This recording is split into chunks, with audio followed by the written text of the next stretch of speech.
We are Keith and Elise Perry.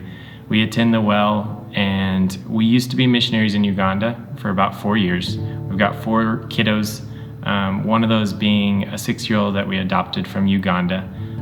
We went through a fostering period while we were living there, and then we adopted her and were able to move back in 2019, and we've been in Abilene ever since.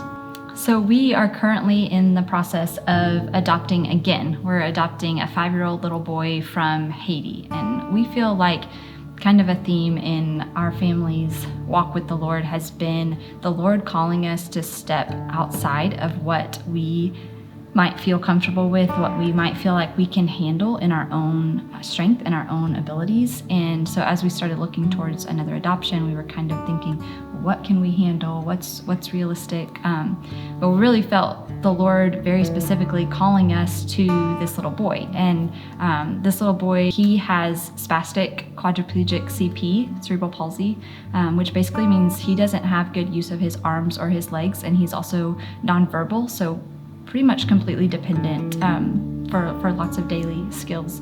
That feels really scary to us. It's not something that we have walked through or parented through before, but we both felt really strongly like the Lord was calling us specifically to this little boy, and we are having to just trust God and trust that He's going to provide the finances, trust that He's going to equip us as parents and our family to be able to love and serve this little boy as best we can, not in our own strength, but in the Lord's. And that's part of that stepping out that we believe and have been called to a lot, to step into the unknown and have that faith and that dependence on Christ through the whole process. And that's kind of where we get to see, the true character of Christ come through and get to see others working as the body of Christ. So we're excited to partner with Flourish in the Cabin for a live event on October 2nd. It'll be a Saturday, and all the proceeds from that day will actually go towards funding our adoption. And so we're super excited about this event and just celebrating with everybody and seeing how the body of Christ can come together. So a lot of times we've heard the term that adoption is a picture of the gospel, which is so true. The Lord adopted us when we had nothing to offer and loves us unconditionally as part of His family. And adoption is a beautiful picture of that.